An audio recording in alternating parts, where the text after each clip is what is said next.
है कौन जो हमारे कृष्णा की जान का दुश्मन है? मैं।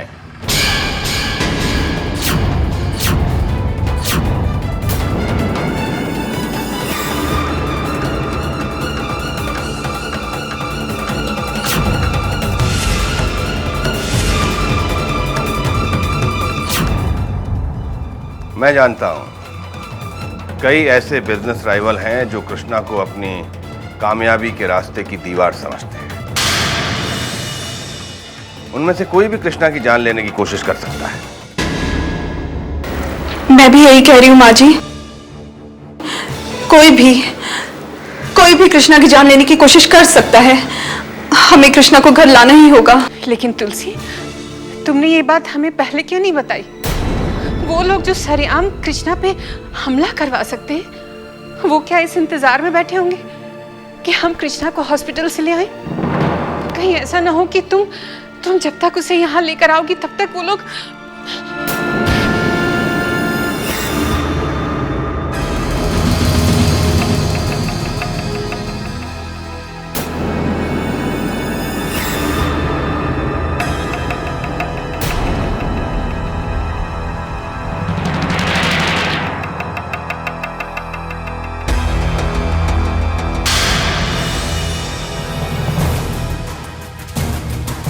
डॉक्टर, हम कृष्णा को घर ले जाना चाहते हैं। लेकिन मिस्टर आनंद, आपके दिल में अचानक कृष्णा को घर ले जाने का ख्याल आया कैसे? कृष्णा की हालत तो अभी ऐसी नहीं हुई कि उसे घर ले जाया जा सके। देखिए डॉक्टर साहब, हम इस बात को अच्छी तरह समझते हैं। तो फिर सब कुछ जानने के बाद आप कृष्णा को घर ले जाने की जिद क्यों कर रहे हैं?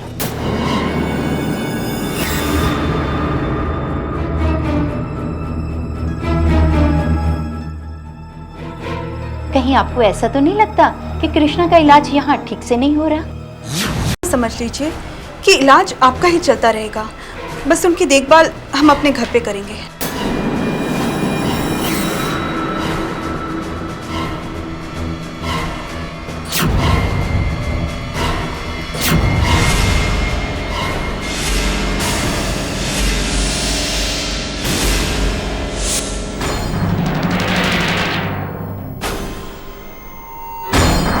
ठीक है, तो मैं भी कृष्णा को ज्यादा रुकने के लिए मजबूर नहीं कर सकती। Thank you doctor. लेकिन मिस्टर आनंद, एक बात का ध्यान रखिएगा, कृष्णा की हालत में जब भी कोई बदलाव आए तो मुझे जरूर इन्फॉर्म करते रहिएगा। Okay doctor, thank you very much. चलिए, थैंक यू वेरी मच।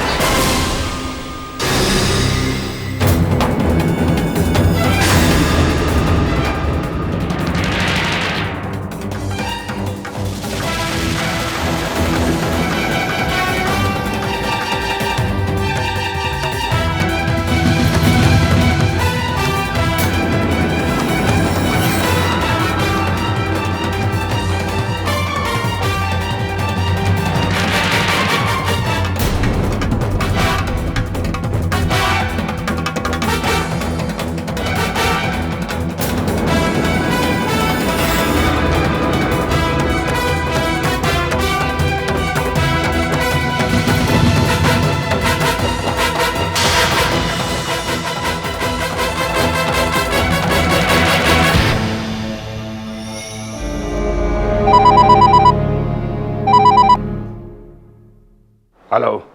काम हो गया। Operation is success. नाम सत्य है।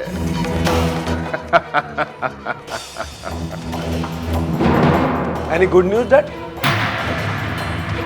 Very good news my son. इससे अच्छी खबर तुमने आज तक। तुम्हारा भाई कृष्णा अब इस दुनिया में नहीं रहा। He is dead. अब सहाय ग्रुप ऑफ कंपनीज पर हमारी हुकूमत होगी, सिर्फ हमारी। Great news dad, great.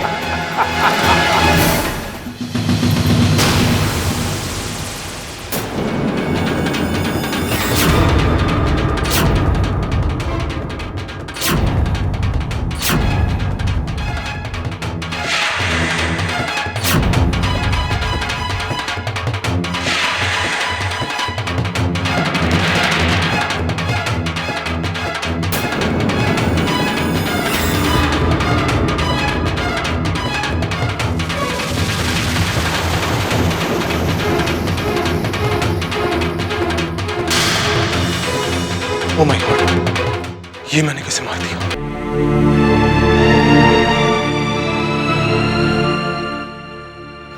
हे भगवान, मेरे बच्चे की रक्षा करता। घबराओ मत माँ, भैया को कुछ नहीं होगा। भगवान हमारे साथ इतना बड़ा अन्याय नहीं कर सकते।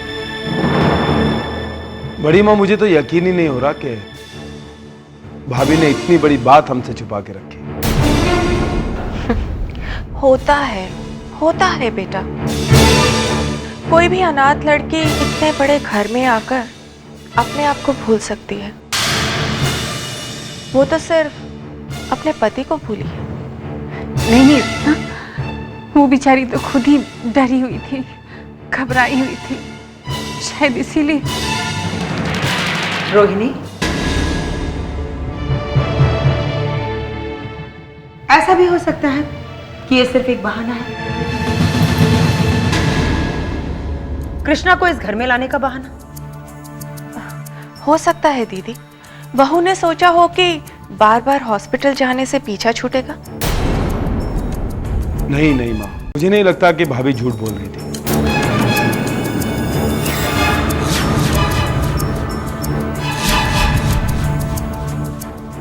क्योंकि कृष्णा ने मुझे फोन करके बताया था कि कोई उसकी जान के पीछे पड़ा है, लेकिन मैंने समझा वो मजाक कर रहा था। भाभी, भाभी हम बर्बाद हो गए।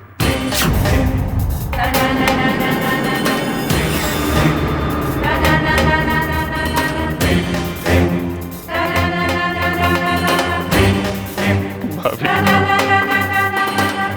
हमारी आखिरी उम्मीद भी भगवान ने हमसे छीन ली।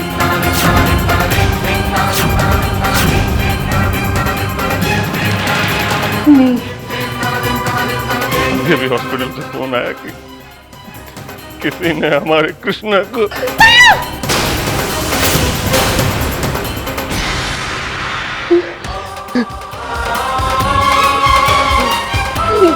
नहीं, ये झूठ है, झूठ है ये। काश ये झूठ होता था।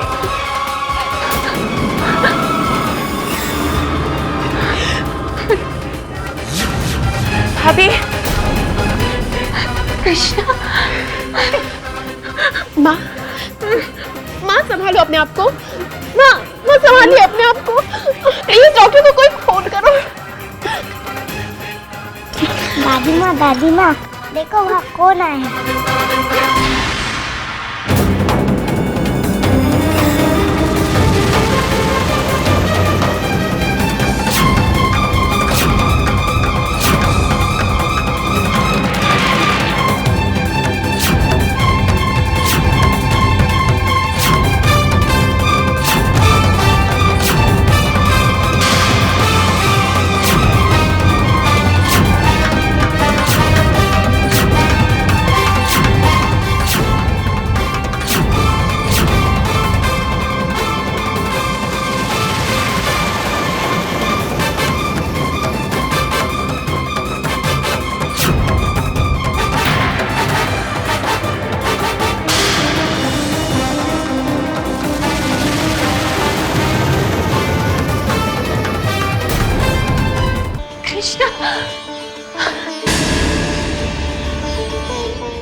कृष्णा, कृष्णा जिंदा है, कृष्णा जिंदा है। भाभी, कृष्णा जिंदा है भगवान की कृपा से। क्यों, आपको दुख हुआ? कैसी बातें करती हो वो? भाभी, कृष्णा को कुछ नहीं हुआ, कृष्णा जिंदा है। कृष्णा, कृष्णा तू ठीक है? हाँ माँ जी, के को कुछ नहीं हुआ है। हम इसे सही सलामत यहाँ ले आए। लेकिन आप सब इतने हैरान, इतने परेशान क्यों हैं? तुलसी, वो क्या है ना कि तुम्हारे चाचा जी को किसी ने फोन करके कहा था कि कृष्णा, और चाचा जी ने सीधे माँ जी को बता दिया। हर कोई तुम्हारी तरह नहीं होता जो हर बात छुपा ले। लेकिन अचानक इस तरह भाभी को खबर देना आप तो जानते हैं ना कि भाभी दिल की मरीज है। मुझे होश ही कहा था भाई साहब। मैं तो ये खबर सुनते ही पागल सा हो गया, और इसी पागलपन में मैंने। लेकिन डैड, आपको ये झूठी खबर दी किसने? अरे हॉस्पिटल के किसी डॉक्टर वर्मा ने फोन किया था। पर चाचा जी, कोई भी डॉक्टर भला इस तरह की झूठी खबर फोन पर क्यों देगा? हाँ हाँ, बताइए ना चाचा जी।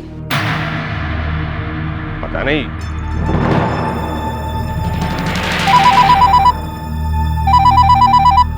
उसी डॉक्टर का फोन है।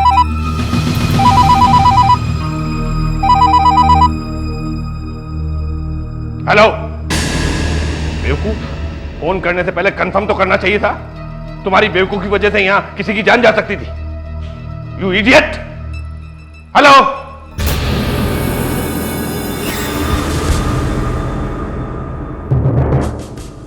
देखा भाभी, कहता है आईसीयू में किसी पेशेंट की डेथ हो गई और उसने सोचा कृष्णा।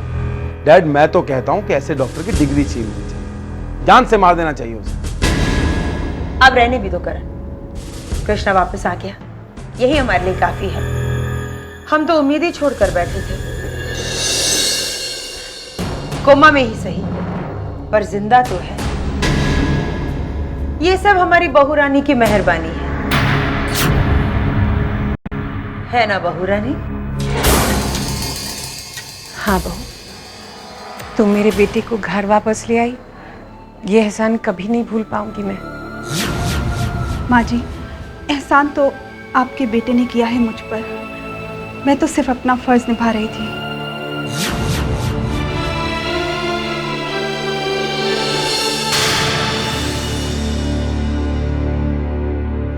चलो तुलसी, कृष्णा को उसके कमरे में ले चलते हैं। हाँ करण, संभाल के।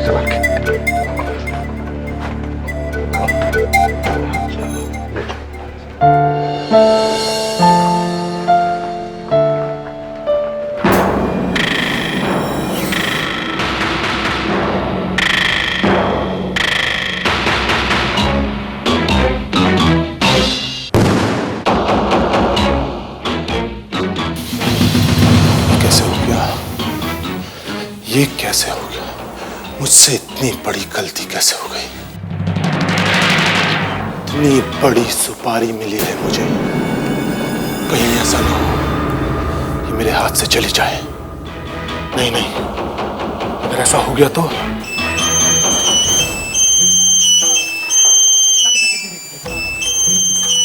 अमर साहब।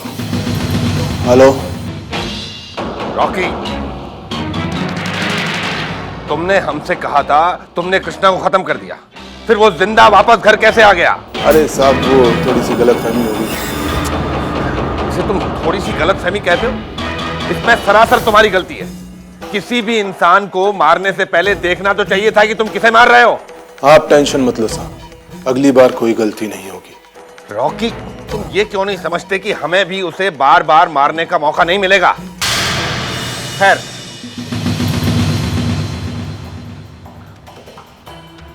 देखो, अब तुम्हें मुझे फोन करने की जरूरत नहीं है।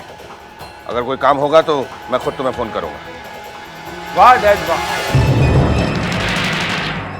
इस बार तो आपने कृष्णा का राम नाम सत्य करवा ही दिया था, लेकिन वो फिर से वापस आ गया। अरे उस बेवकूफ रॉकी की वजह से किसी और को खत्म कर दिया।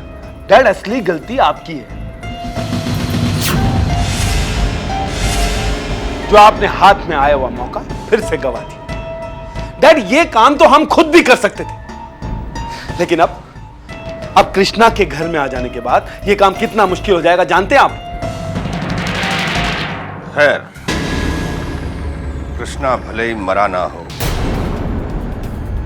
लेकिन उसकी हालत किसी मुर्दा इंसान से कम नहीं।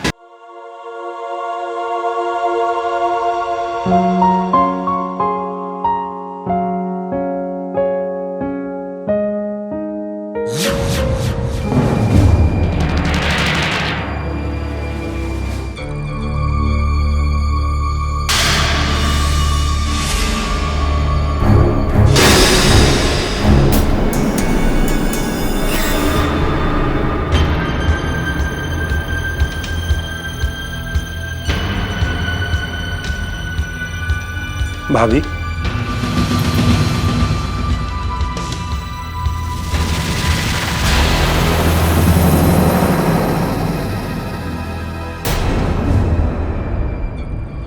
करण, तुम?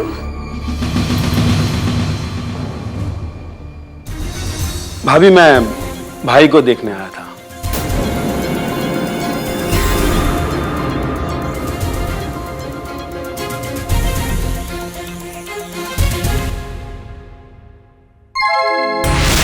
भाभी, भाई की ये हालत देखकर मुझे अफसोस होता है और उससे भी ज्यादा अफसोस आपको देखकर होता है।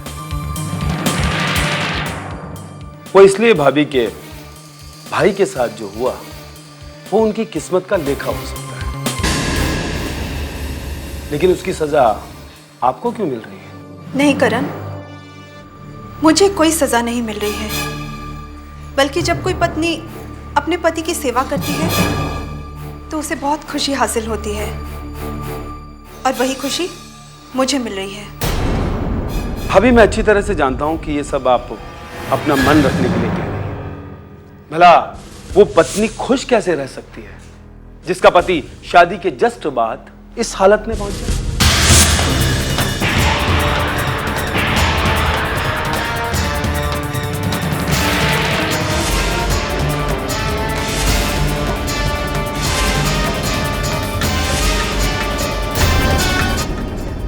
भाभी, आप माने या ना माने, लेकिन एक औरत की ख्वाहिशें क्या होती है ये मैं अच्छी तरह से जानता हूं।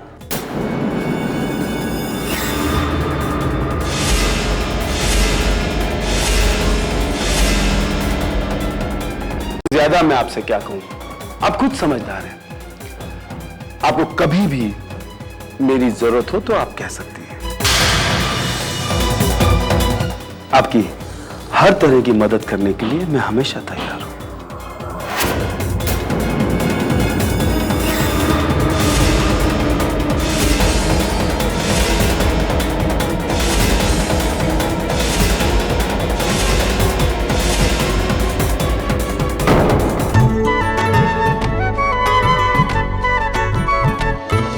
सुख देती है, दुख हरती है, घर की रक्षा जो करती है,